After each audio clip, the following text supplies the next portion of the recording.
두 번째 시간 말씀을 이어나갑니다. 마태복음 2장 4절 이제 봅니다. 왕이 모든 대제사장과 백성의 서기관들을 모아 그리스도가 어디서 나겠느냐 물으니 이르되 유대 베들레헴이오니 이는 선지자로 이렇게 기록된 바 또 유대 땅 베들레헴아 너는 유대 고을 중에서 가장 작지 아니하도다 네게서 한 다스리는 자가 나와서 내 백성 이스라엘의 목자가 되리라 하였음이니이다. 여기 한 다스리는 자 얘기가 나왔죠. 이게 이제 규를 잡은 자라고 예언이 된 말씀을 선지자의 예언을 통해서 이제 다시 인용하는 말인데, 성경에서 한 목자, 그 등 이렇게 관사가 붙으면 오직 한 분의 조물주에게만 언제나 적용하는 말이다. 이런 거에 대해서 이제 잘 이걸 알아야 돼요. 기본적으로 이걸 모르면 내가 그러다 하는 자들이 나오면 속는 거예요. 한 분 예수 그리스도 그분과 그분의 영을 받은 그리스도인들은 수없이 많을 수가 있죠. 그러니까 이것을 구분을 해야 된단 말이에요. 그런데 내가 그다라고 말을 하면, 내가 그러다 그라는 말을 들으면 그거는 적그리스도라고 그러는 거예요. 이제 그것 보고는 적그 대적하는 자다 이거예요. 그리스도를 대적하는 자가 되는 거예요. 자, 여기서 나온 왕은 그때 당시 헤롯 1세라고 하는 유대도의 시리권자 왕을 이제 의미하는 말인데,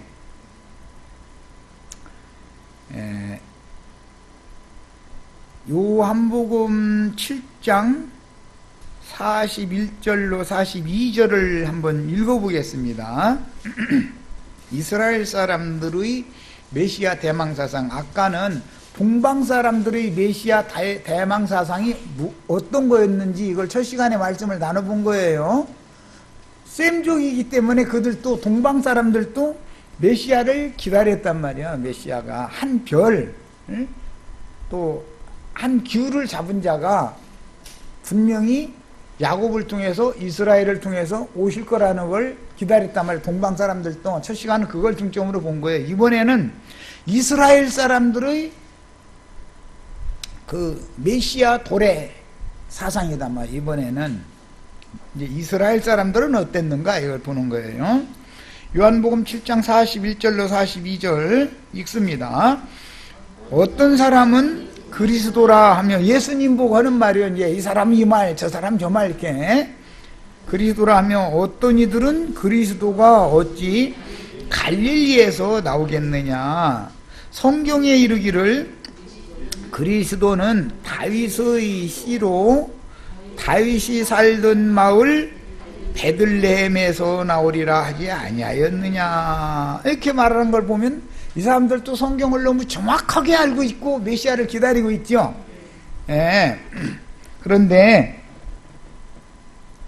우리 이제 그 족보 이야기 때 말씀을 이제 내가 했었던 것처럼, 마태복음 1장은 아브라함 이상은 빼버렸죠. 아브라함의 아버지가 데라잖아요. 데라 이상은 빼버린 거잖아요. 아담까지 그냥 쭉 빼버렸죠. 그리고 아브라함과 다윗의 자손 예수 그리스도의 세계, 그 아브라함은 맨 처음에 부르심을 받은 자죠. 모든 셈족들 중에서 부르심을 받은 자가 아브라함이잖아요. 너는 내가 네게 지시할 땅으로 가라 해서 이제 보냄을 받은, 이제 그런 경우를 사도라고 그래요. 그런데 그것은 최초의 사도인 예수님에 대한 상징이다 이거예요. 아브라함이 보냄 받은 것은. 그런데 마태복음은 아브라함부터 아래로 예수님에게까지 내려오죠. 족보가. 야, 그 말은 구속자로, 대속물로 매 세대에 어떤 사람들을 보낸다라는 말이기 때문에 아브라함 혼자 구원받는 것이 목적이 아니죠. 아브라함의 믿음을 가진 자들이 아브라함의 허리 안에 다 포함되는 거잖아요. 후대 사람들도. 그러니까 아브라함이 맨 처음에 복음을 맡은 제사장으로 보냄받은 사람이다 이거예요. 아브라함 가는 곳마다 제단을 쌓잖아요. 제사장이잖아요. 복음을 맡은 제사장을 상징한다 이거예요. 그리고 아브라함의 후손들로 쭉 이어져서 내려왔는데 그 사람들은 죄인들을 위하여 대속물로 드려질 사람들의 계보단 말이에요. 대속물로. 그게 마태복음의 계보예요. 죄인들을 위하여 대속물로 드려질 사람들은 선민이다 그래가지고 나중에 아브라함의 자손인 이스라엘 모든 민족들은 이방인들에 대해서 선민이었죠. 그럼 무슨 뜻이에요? 제사장 나라다. 제사장들이다 이거예요. 그들은 하나님 오실 때는 그들의 그 희생을 통해서 이방인들도 구원하고자 하는 것이 거기에 암시되어 있다 그런 말이에요. 마태복음의 족보는 죄인들을 대속해야 되는 사명을 맡은 종들의 계보다 그런 말이에요. 말하자면. 그런데 이제 누가복음 3장에 보면 예수님으로부터 시작해서 예수님의 외조부 쪽으로 가죠. 예수님의 외조부 쪽으로 가잖아요. 예수님의 엄마의 아버지가 헬리잖아요. 마리아의 아버지가 헬리예요. 예수님 다음에 마리아를 빼고 헬리 위로 이렇게 쭉 올라가가지고 다윗의 대까지 쭉 올라가는데 다윗의 아들, 네 아들 중에 나단으로 연결이 되죠. 그리고 다윗에 가면은 마태복음과 딱 만나요. 똑같아져요. 그 위로 올라가면은 조상이 똑같이 아브라함에 이르기까지 또. 근데 누가복음은 아브라함 그 이전 선대조까지 쭉 기록을 해가지고 아담까지 갔다가 아담 위에 하나님으로 도달되죠. 자, 이제 몇 번을 내가 얘기했죠. 마태복음은 아브라함부터 예수님까지 내려오는 게 보고 대속자들이 구속을 위한 제사장들이 보냄을 받아서 그들의 전도를 통해서 구속받은 영혼들을 데리고 올라가는 것은 누가복음이다. 누가복음은 부활 생명을 받아요. 구속받은 영혼들을 다 대표하는 족보다 이거예요. 그 계통을 거쳐서 하나님에게까지 올라가는 족보다 이거예요. 그래서 이제 이것은 신약 성경에서 두 복음서의 족보를 통해서 완성이 되는 거예요. 예수님은 세상에 보냄을 받아서 내려왔지만 주의 성령은 우리 형제 자매님들과 함께 하늘로 올라가 가지고 하늘에 함께 그리스도 예수 안에서 함께 앉혀진 바가 되게 하는 거죠. 네.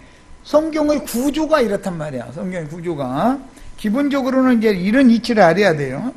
자, 그래서 이스라엘 사람들은 이방인들에 대해서 제사장 민족이에요. 제사장 노릇을 하라는 거예요. 그런데 그들이 선민 사상에 대해서 크게 오해를 해가지고 하나님은 자기네들만 사랑하고 이방인들은 전부 개돼지 취급을 하고 한 상이 아니어도 밥도 안 먹었어요. 부정하게 여겼기 때문에 자기네들은 거룩한 사람들이라고 자부하고 있었기 때문에. 그러면 하나님께 드려지는 제물이니까 당연히 자신들이 거룩해야지요. 자신들로 말미암아서 이방인들까지 함께 구원을 얻게 하려는 것이 거룩한 제사장 직분을 행하는 사람들을 통해서 이방인들도 함께 구원을 얻게 하려는 것이 하나님의 뜻이지만 그들은 그걸 오해했다 이거예요. 자, 그런데 그 사람들이 지금 기다리기를 성경을 알기를 어떻게 알고 있느냐. 어떤 사람들은 예수님이 그리스도다. 어떤 사람들은 그리스도가 어떻게 갈릴리에서 나오느냐. 그분은 갈릴리에서 그리스도는 갈릴리에서 나오는 게 아니라 다윗의 씨로서 다윗이 살던 마을인 그러니까 유대의 베들레헴에서 나오는 거다라고 정확하게 알고 있다 이거예요. 이스라엘 사람들은 지금. 그런데 사실은 동방에서 온 사람들은 유대인의 왕으로 천국을 가지고 오신 그 아기 예수께 가서 그 왕께 가려면 빈손으로 가는 게 아니죠. 왕을 아련하러 가려면 그 중근동 사람들은 반드시 진상품을 가져와야 되는 거예요. 빈손으로 가는 게 아니에요. 왕을 만나러 가는데 왕 앞에 직접 바치는 것은 물론 아니에요. 이렇게 이제 들어가는 문에서 이렇게 받아가지고 아무개가 지금 저 왕을 뵈러 왔습니다. 예, 그럼 당연히 그거 이제 적어 놔두고 그 품목도 적고 다 하는데 그런 관리가 있게 마련이죠. 예, 그런데 그 황금과 유향과 몰약을 이게 진상품을 왕께 바치고 갔다는 말인 거예요. 중근동 사람들이 관습이 그게 왕을 아련하는데 빈손으로 들고 오는 경우는 없는 거예요. 자, 이처럼 그 사람들은 이 아기 예수가 유대인의 왕이고 이분을 통해서 천국이 임한다라는 것을 확실하게 동방 사람들은 믿었다 이거예요. 동방 사람들은. 그런데 아브라함의 혈통적인 자손들인 예루살렘 사람들이나 헤롯은 실제적으로는 이두메 사람이니까 에돔 족속이죠. 그래도 아브라함의 후손은 맞죠. 야곱 때에 갈라진 거니까 에돔과 야곱은. 그래서 아브라함의 혈통적인 자손들은 유대인의 왕으로 오신 예수를 배척하고 죽이기 위하여 모인다 이거예요. 예수님이 왔다는데 자기네들이 기다리던 메시아가 왔는데 메시아가 오면 영접을 해야 되잖아요. 가서 경배해야 되고. 그런데 그게 아니라 어떻게 하면 그를 죽일까부터 아기 예수 때부터 예수는 누구에게 의해서 죽임을 당할 것이 이미 시작부터 그렇다 이거예요. 시작부터. 그들이 누구냐? 다 왕을 대적하여 소동하는 자다. 셋의 자손들이다. 이게 셋의 자식들이다 그랬지. 셋의 자식들이다 이게 다. 이것이 너무 비밀이에요. 자, 그러면 그 사람들만 그때 당시 그 사람들만 그것으로 끝난 게 아니죠.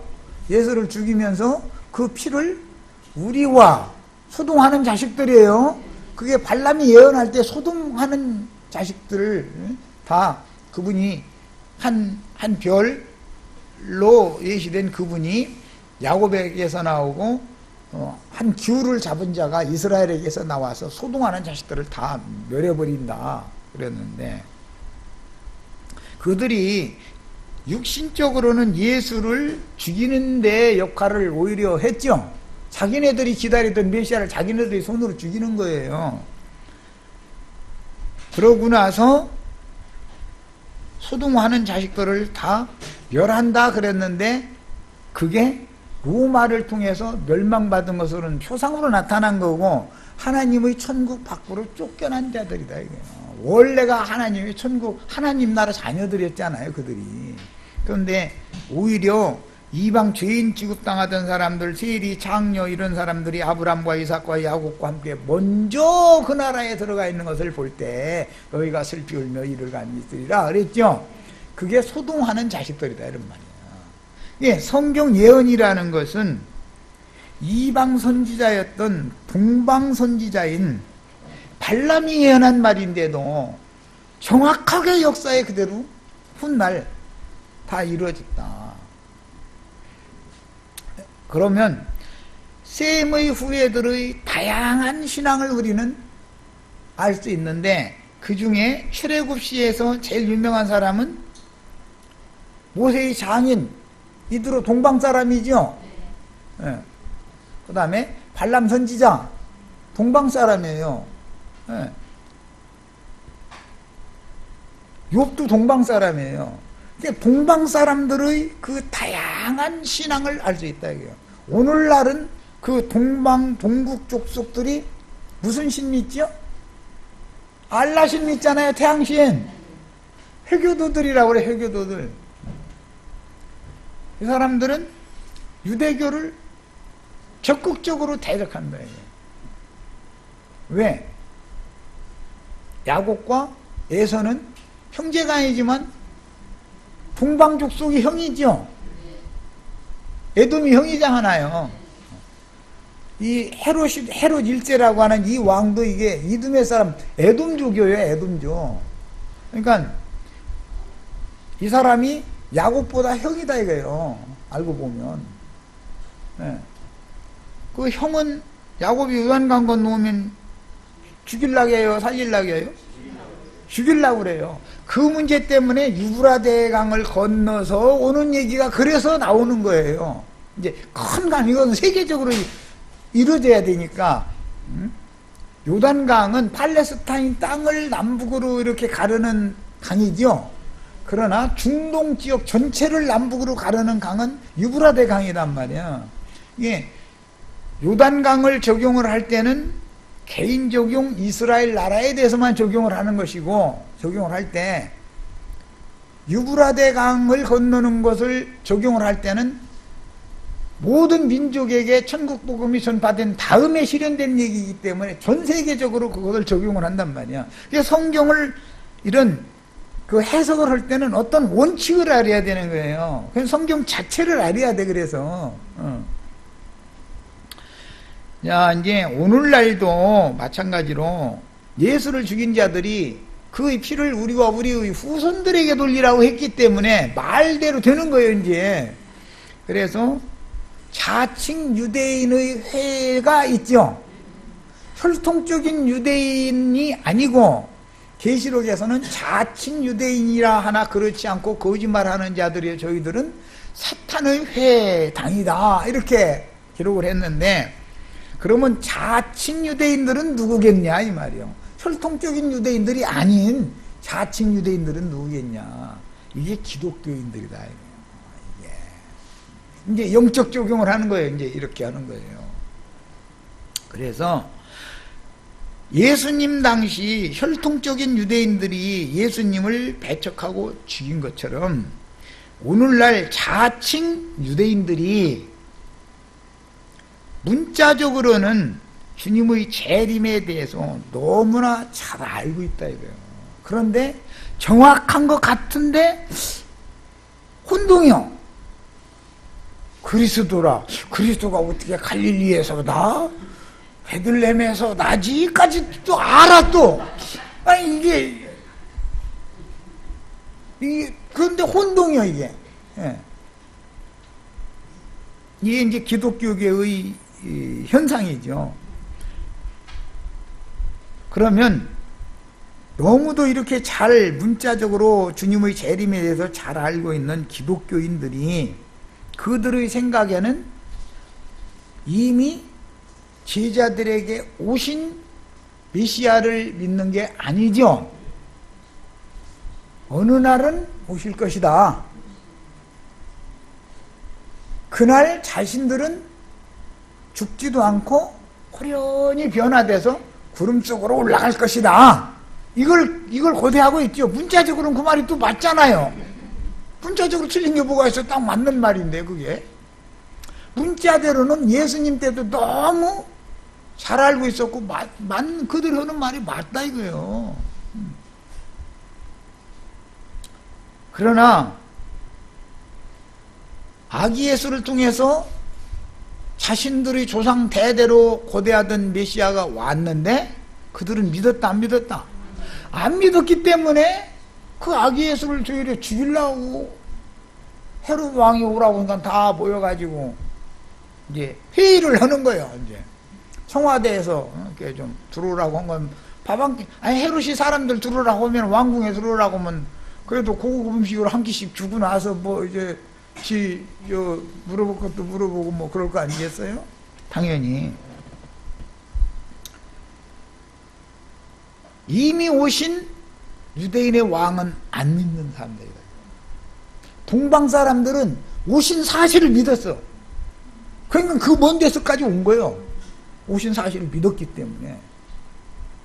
왕을 만나러 오는데 빈손 들고 가면 안 되니까 황금과 유향과 몰약 헌납 진상이라고 해요. 진상품을 가지고 온 거예요. 그런데 이 사람들은 진상품 가지고 아기 예수한테 가서 경배를 하려는 게 아니라 어떻게 그를 찾아내서 죽일까 이걸 연구를 하는 사람들이다. 똑같은 일이 매 세대에 같이 반복이 되기 때문에 오늘날 인자였던 예수님이 2000년 전에 인자였던 예수님이 사역을 구속사역을 다 마치고 주는 지금 그 영이 신이 주님이 영이 되셨죠? 그 영이 계신 곳에는 자유함이 있다고 그랬어. 그런데 그들에게 자유가 있어요 없어요? 하나님 만나는 것이 두렵죠? 율법의 저주에 아직도 묶여있죠? 어제 내가 뭔가 잘못했는데 하고 떨죠? 자기 그런 모든 죄를 예수님이 대신 담당했다는 사실을 입으로는 믿는데 머리로는 아는데 실제 믿음은 없다 그 말이잖아요. 자유가 없다는 것은 자유가 없다는 건 율법의 저주에 아직도 이렇게 묶여있고 갇혀있다 그 말이잖아. 해방을 못 받은 사람이다. 그 말은 무슨 말이에요? 주님이 오셔서 이미 구속을 다 이뤄놓으셨다. 마태복음 족보가 이루어졌다는 사실에 근거해서 우리는 신앙생활을 한다 이거예요. 아브라함부터 시작해서 예수님까지 오셔서 예수님이 죽고 장사되고 부활 승천하셨다가 영으로 다시 오셨으면 할 일이 다 끝난 거예요. 구속의 제사장 직분이 다 끝난 거죠 이제. 네.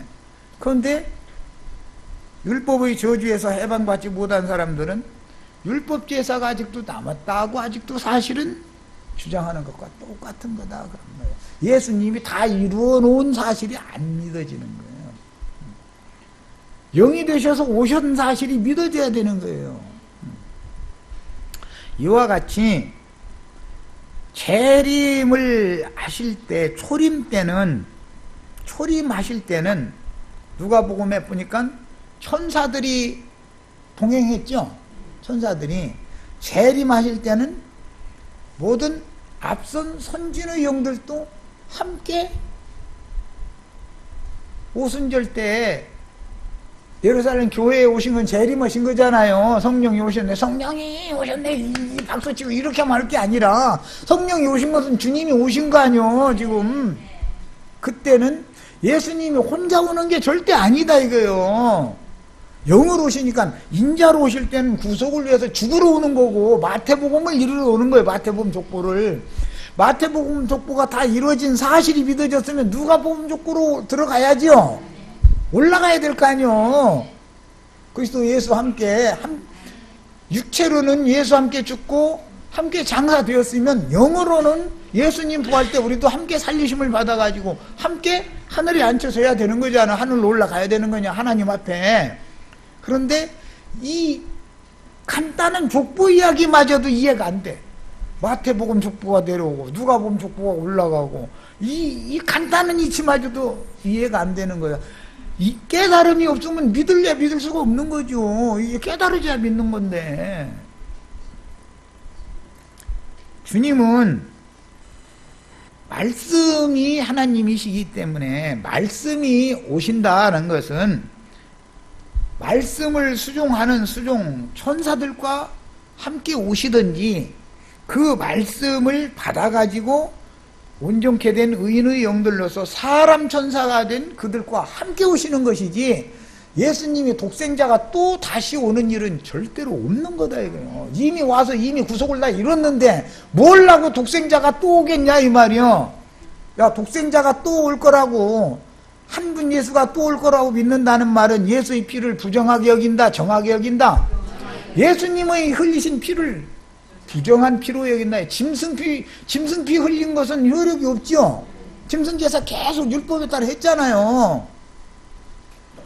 그와 똑같이 여겨버리는 짓이다 이거예요. 지금 기독교 계가.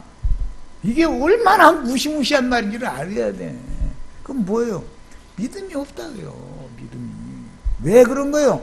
가르치는 자들 자신이 헤롯 땅이나 율법사 서기관 바리새인 대제사장물이 이런 자들과 똑같은 영을 가지고 유대인 자칭 유대인이라 하는 그런 영을 가지고 있기 때문에 사람들을 불러 모아서 백날 가르쳐도 진리의 영 생명의 영을 받게 하지를 못하기 때문에 그렇다 이런 말이에요.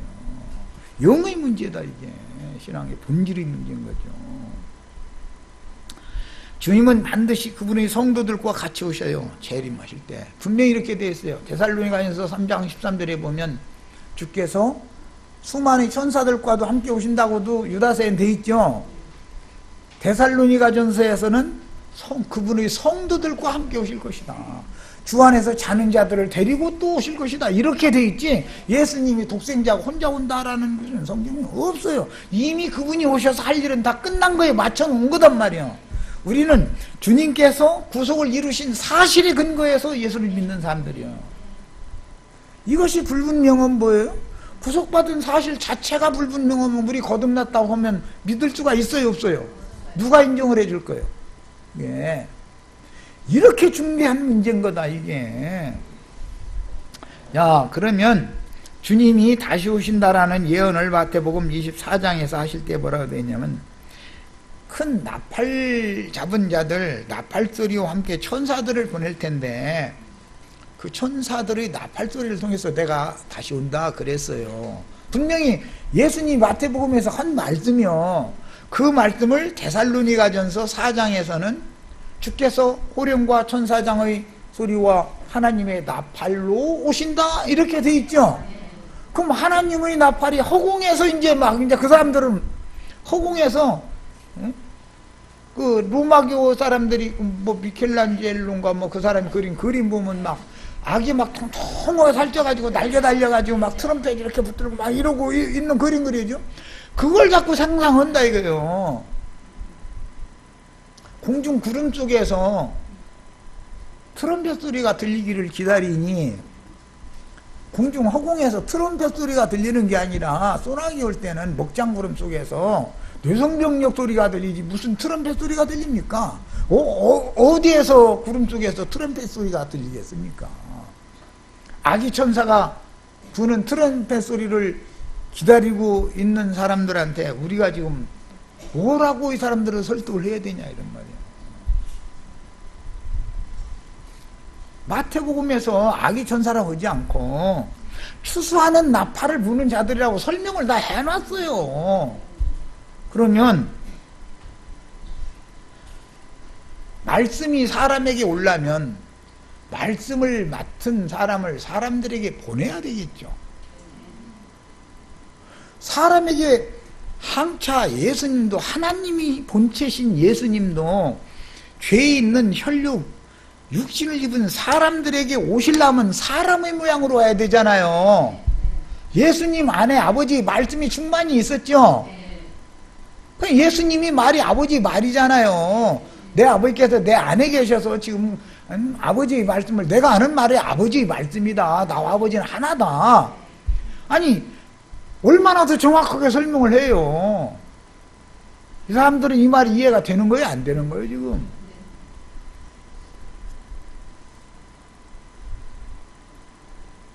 재림 주님은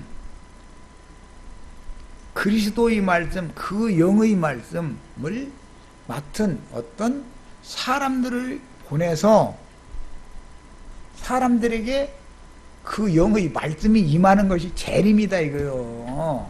재림이라는 것이 허공에서 무슨 육신을 입은 예수님이 허공에서 막 구름 타고 막 날개 쳐가면서 이렇게 온다고 그걸 기다리고 있으면 사도행전 1장에 보면 예수님이 승천하실 때 구름 쪽으로 들어가셨죠.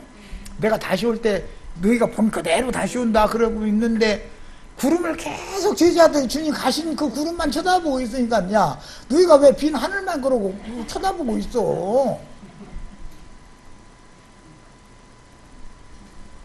그래서 봤더니 그 정신이 아까 저 발람처럼 눈 감았던 자가 눈이 딱 뜨여가지고서 보니까 자기들 제자들 그 주위에 두 천사가 이미 있더라는 거잖아. 그러니까 가신 그대로 두 천사를 통해서 지금 온 거잖아. 이미 가신 걸 보면 그대로 자신들 속에 하나님의 증인들이 천사들이 이미 와 있다 이거예요. 자신들이 속에 이것이 도무지 안 믿어지는 거예요. 계시록 7교회에 편지할 때 보면 일곱 교회의 사자들에게 편지한다 그랬는데 거기 원문대로 보면 천사들이에요. 그게 교회에, 아니 교회 허공에서 뭐 천사가 막 트럼펫을 교회에다 대고 불어 그러면 이놈의 소리를 어떻게 분별을 합니까 우리가? 예를 들어서 저 허공에서 막 여기다 대고 막 이제 우리 저 모임에다 대고 막 나팔을 불었다고 가정해봐. 그러면 이게 귀신 우는 소리인지 천둥 소리인지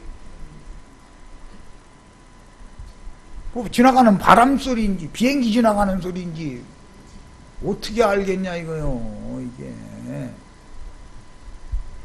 반드시 주님은 매세대 보냄받은 사자들을 통해서 그분의 말씀을 맡겨서 보내셔서 그 때를 따라서 필요한 말씀을 증거하게 하심으로 그 말씀과 함께 오는 것이다. 이게 말씀이 떨어진다는 자체는 주님이 내 안에 오신다라는 말이다. 그 말이요. 이게 이것이 안 믿어진 사람들에게, 안 믿는 사람들에게는 설명하기가 너무 어렵게 돼 있어. 성경이라는 게 또. 그래서 이 말이 도무지 들을 귀가 없는 사람들은 보냄받은 주의 증인들을 어떻게 대할 것이 이미 예시되어 있다 이거예요. 예수님을 어떻게 대한 것으로는 그것이 끝이 아니다 이거예요. 주님께서 이제 마태복음 25장에 보면 나와 함께 보좌들에 앉은 이 작은 소자들에게 한 것이 나에게 한 것이고 이 작은 소자들에게 하지 아니한 것이 나에게 하지 않은 것이다 그랬어요. 그러니까는 주님 오는 것을 그렇게 기다리던 왼편 염소로 분류된 자들이 주여 우리가 언제 주님이 줄이시거나 헐벗거나 목마르실 때 공개하지 않았느냐고. 나는 너희를 도무지 모르는데 그랬다는 거요. 이 악한 자들아, 행악하는 자들아 다 댁에서 떠나가라 이랬다는 거예요. 그러면 지금 마태복음 2장의 시작에 이미 초림은 표상이고 재림도 여기에 모형적인 그림자가 제시된다 그 말이란 말이야. 성경이라는 건. 야, 그래서 추수하는 사명을 수행하도록 보냄을 받은 주의 사자들이 그 영과 신부의 말씀을 전하면 처음에는 반드시 뱀의 낯을 피하여 문을 닫고서 기름을 붓는 일을 하는 거기 때문에 그러지만 때가 되면 나팔소리는 점점 크게 울려 퍼지게 돼 있죠. 자, 그렇게 되면 기독교인들이 자기네들의 손님이 뺏기니까 가만히 있지를 않는다 이거요. 뱀의 낯을 피하여 비밀리에 몇 명 모일 때는 세력이 없으니까 관심을 두지도 않아요. 예수님 때도 마찬가지에서 유대교인들이 처음에는 세력이 워낙 미미하니까 관심을 두지 않아요. 그러다가 이제 나중에 수만 명이 막 따라다니고 왕으로 이렇게 추대하려고 그러고 그런 기미가 보이니까 이제는 이건 이대로 놔뒀다가는 안 되겠다 싶으니까 본격적으로 이제 어떻게 하면 저를 죽일까 하고 날마다 모여서 이제는 상론을 했다. 그렇게 날마다 모여 이제는. 그는 걔들도 날마다 모여. 그런데 왜 우리들은 날마다 안 모이려고 그래요? 날마다 모여서 대적하는 걸 가르침 받으셔야 돼. 이처럼 추수하는 사명을 수행하는 나팔 잡은 작은 소자들을 자신들의 교권에 도전하는 이단자로 몰아서 죽임으로 하나님이 보낸 종 선지자들이 목배임 받은 수를 채울 것이다 라는 것이 이미 여기에 암시되어 있는 거예요. 예수님 혼자 죽는 것이 끝이 아니에요. 그분의 일을 완성하기 위하여 이방의 충만함이 차기까지 순교자들의 수는 계속 채워져 가게 돼 있는 거다라는 걸 여기에 이미 암시하고 있다. 그러니까 동방에서 온 자들은 아기 예수한테 가서 유대인의 왕으로 오셨다고 확실하게 믿었고 진상품을 갖다 바치면서 경배를 하고 돌아갔고 헤롯과 그 헤롯 땅과 대제사장물이 율법사 서기관 바리새인 이 사람들은 예수를 찾아 죽이려고 모여서 지금 작당을 하고 있는 얘기다 이거.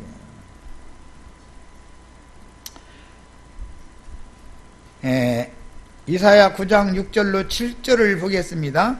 자, 이제 본인의 성경을 찾습니다. 이는 한 아기가 우리에게 낳고, 이 한 아기가 지금 누구죠? 한이 붙으면 누구예요? 예수님에게만 하는 말이라는 거예요. 한 별, 한 왕, 한 목자 등, 이 관사가 붙으면 예수님을 지칭해서 하는 말이에요. 우리에게 낳고, 여기에서 우리는 동방에서 온 박사들에게나 해당된 말이지, 혈통적인 아브라함의 자손들을 자부하고 있던 헤롯 땅이나 대제사장물이나 율법사 서기관 바리새인 이런 사람들을 위한 말이 아닌 것을 깨달아야 된다 이거예요. 이 시간 오늘날 재림 주님에 대한 예언이 실현되는 문제도 적은 어떤 감춰진 무리에게나 해당되는 말인 것이지 기독교에게 해당하는 말이 아닌 것을 알아야 돼요. 오히려 그들은 대적자들인 거예요. 대적자들, 소동하는 자들이 되는 거예요. 예루살렘 사람들과 헤롯이 소동했다고 되어 있잖아요. 유대인의 왕에 대한 소문을 듣고 나서 소동했다는 게 뭐예요? 그게 예언을 이룬 거예요. 그게 셋의 자식들을 죽이리로다 그랬는데, 소동하는 자식들, 예루살렘 멸망받잖아요. 유대가 멸망받잖아요. 영적으로도 주님의 날에 그들은 못 들어간다 이거예요. 영적 심판이 더 무서운 것이죠. 그 다음에 한 아들을 우리에게 주셨다. 여기 한이라는 말이 들어가면 예수님을 말한다 이거예요. 이 말씀이 마태복음에 지금 인용된 거예요. 주신 바 되었는데 그 어깨에는 정사를 메었고, 발람이 예언을 할 때는 홀 잡은 자죠. 한 귤을 맡은 자. 그 이름은 기묘자라 오사라 전능하신 하나님이다. 이 한 아기가 곧 전능하신 하나님 자신이다. 이 아기 예수가 누구라고요? 전능하신 하나님이요. 그래서 마태복음에는 성령으로 말미암아 잉태했다 했지만, 누가복음을 아까 우리가 이제 읽은 거는 전능하신 하나님이, 그 말씀은 전능한 말씀이죠. 우주 만물 창조도 말씀 한마디로 다 하는 거잖아요. 말씀은 능치 못함이 없는 거예요. 하나님 말씀이라는 건. 전능한 하나님 하면 모든 것을 다 능하게 하시는 말씀을 말하는 거예요. 빛이 있으라 하면 어떤 빛도 빛이 딱 생기는 거예요. 씨 가진 열매 맺는 채소를 내라 하시면 그게 딱 나오는 거예요. 말씀대로 되는 거예요. 말씀대로. 그 전능한 하나님은 전능하신 말씀을 말한다 이거예요. 영존하시는 아버지, 영존하시는 아버지라는 말도 생명의 원천 근원이다 이 말이에요. 생명의 씨는 뭐죠? 말씀이죠. 또 말씀을 말하는 거예요. 평강의 왕, 이 평화의 왕은 이제 솔로몬이 이제 그 평화의 왕이라는 그런 용어를 역사상에 실현한 왕인데, 예수님은 이 말씀을 요한복음 그 말미 부분에 오셔서 숨을 내쉬며 가라사대 너에게 평강이 있을지어다. 너에게 평강이 있을지어다. 내가 너에게 빌어주는 평강은 세상이 주는 평강과는 다른 평강이다. 그럼 세상에서 평이라고 하는 것은 편안하다는 말이고, 강이라는 건 강력하다, 강하다 이제 그 말인데, 그 시는 돈이죠. 세상에서 평강을 주는 것은 뭐 병이 났어 그러면 통장을 이렇게 먼저 조사해보고 나서 동그라미 숫자가 몇 개 있으면은 이거 뭐 고치겠지 이러죠. 평강이 있는 거 아니요. 세상에서는 하여튼 이 짐승 세계에서는 보편적으로 평강의식은 예? 평강의 왕이 누구냐면 왕이 나를 다스리는데 돈이 나를 다스리는 거예요. 하여튼 돈이 있으면은 마음에 안심이 돼. 뭔가 또 내가 권력을 가지고 있으면 돈 있는 뭐라 해가지고 찍어 누르고 막 족치면 나오게 돼 있어. 또 까불지 마 이놈아, 내가 네 별거 다 알고 있어. 딱 이 한마디 했다가는 배하고 가서 준비해서 빨리 갖다 상납해야지. 안 했다가는 그 회사 날라가 버려. 소용없어.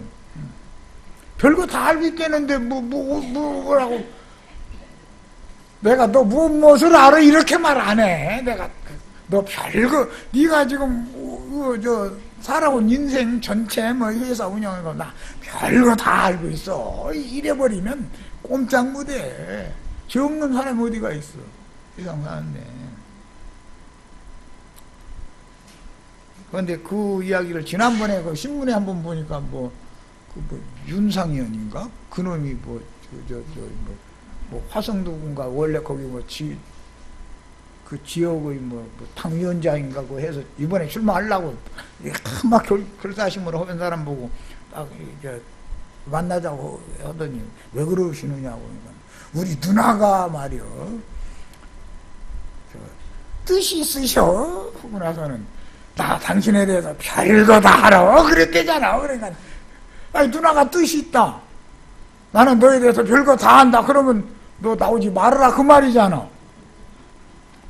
그래서 못 나가는 거 아니요. 그래가지고서는 서청원인가 누가 이제 대신 이제 그 자리 이제 꿰차고 나가가지고 해가지고 이제 부르니까 나중에 다 불어대고 이제 세상 나라 참 재밌게 돌아가. 그런데 나는 뭐 그런 것을 말하려는 의도가 아니고 별거 다 알고 있어 이 말이요. 이거 그보다 더 큰 위협은 없죠. 세상에서 내가 수십 년 동안 정말로 수고하고 노력하고 땀 흘려서 어떤 위치까지 내가 올라갔다가 예를 들어보는데 사실은 내 노력으로 이제 거기까지 간 거예요. 그런데 어느 날 저 큰 집에서 잠깐 좀 오라고 쪽지 보내가지고 뭐 별거는 아니고 그냥 좀 알아볼 게 좀 있어서 그런다. 이제 이렇게 이제 쪽지 보내지. 그럼 그게 좋은 일 있겠어요? 하면 뭐라고 그래요? 별거 다 알고 있어. 당신에 대해서 좋게 얘기할 때 그냥 해결합시다. 이렇게 나오지. 당신 이거 저 문제가 있잖아. 이렇게 지적을 안 씁니다. 처음에는 이 사람이 아무 털 것이 없을 때는 어떻게 하면 나 당신에 대해서 별거 다 알고 있어. 이래버리는 거야. 그러면 스스로 물어 스스로 건을 줘버려 미리. 이렇게 잡아내거든. 뭐 별 얘기 다 하는데 우리는 평강의 왕이 어떤 경우에도 내 안에 살아계셔서 나의 생각을 먼저 다스리셔야 돼. 내 마음과 생각을 그분이 다스릴 때 평강의 왕이 다스리면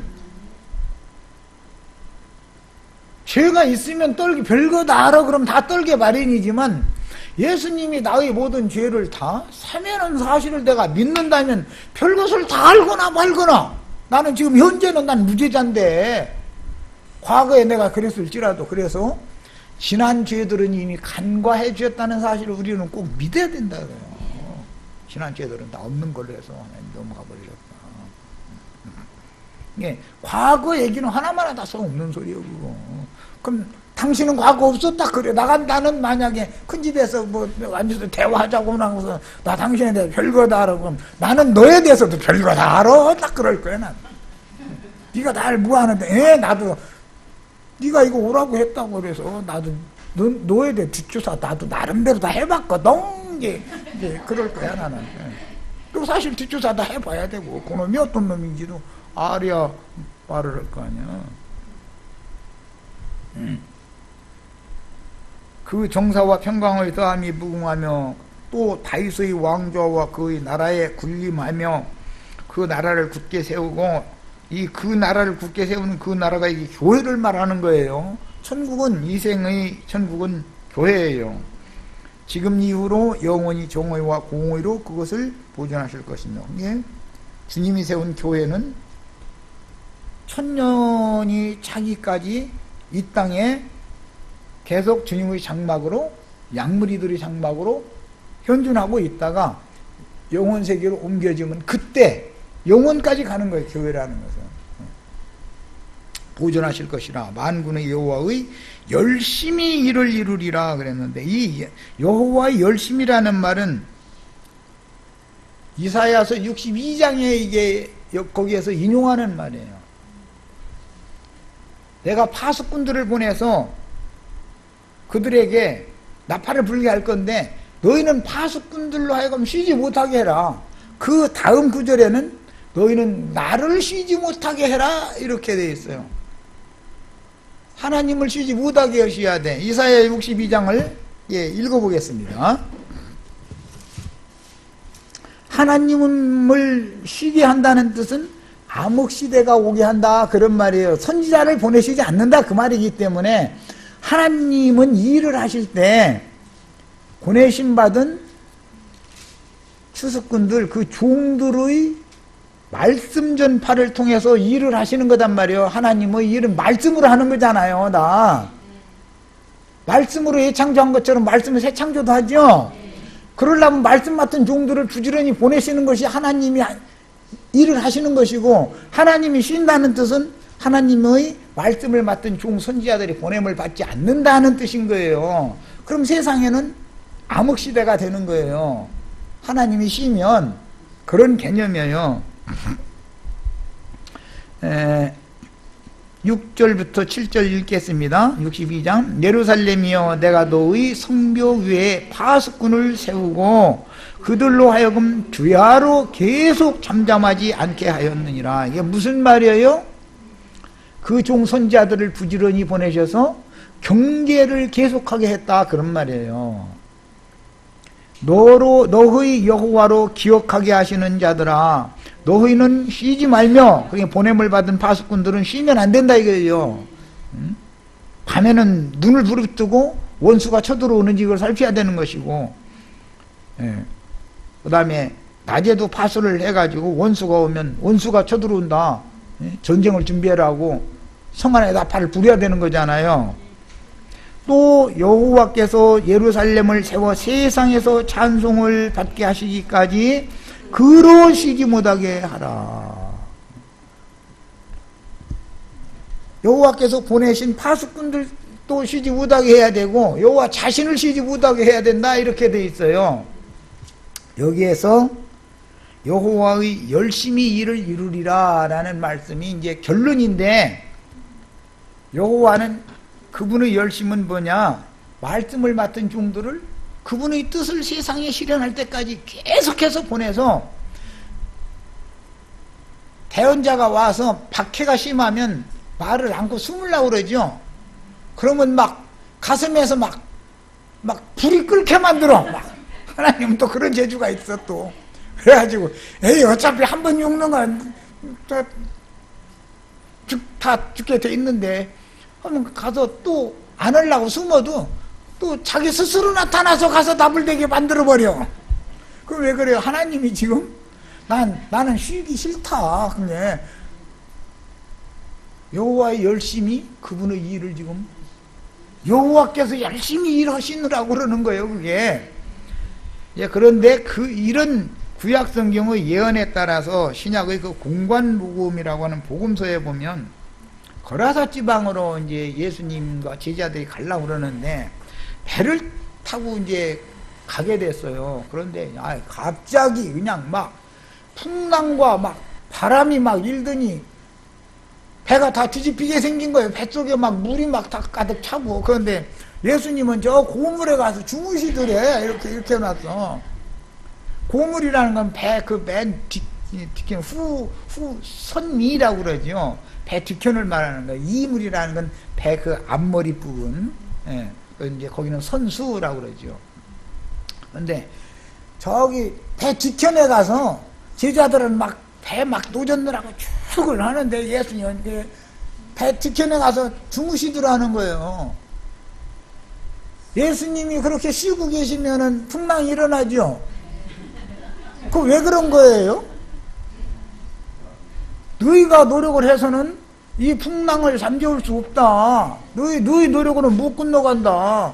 나 깨우면 안경을 한번 보자. 그러고 주무신 거예요. 그랬더니 다 죽게 생기니까 막 주님 지금 우리 막 배가 지금 뒤집혀가지고 우리 다 죽게 생겼는데 주무시고 지금이 주무실 때냐고 지금 일어나시라고. 그러니까 이렇게 왜 일어나더니 너에게 왜 이렇게 믿음이 없느냐 하고 바람과 파도를 꾸짖었더니 바람과 파도가 잠잠해졌다는 거예요. 우리 형제님들도 평강의 왕이 오실 때 주무시면서 오시게 그냥 계속 주무시게 놔두시지 마시기를 바래요. 우리 윤혜수 집안에 뭔 일이 가령 있어. 그러면은 예수님이 주무시게 놔둬서 그래. 가서 이 문제를 해결을 누가 하느냐고. 내가 무슨 능력이 있어요 해결을 하느냐고. 예수님이 일어나세요. 막 당신이 열심히 이걸 해결해 주시야. 약속대로 하세요. 나 말씀 믿는 사람이라고. 성경에 이렇게 해놓으시고 나서 이거 안 들어주시면 뭐냐고. 말씀 붙잡고 기도하면 하나님도 꼼짝 못해. 아니 우리같이 무지한 사람들한테 약속을 딱 해놓고 나서 거짓부렁할 수는 없잖아.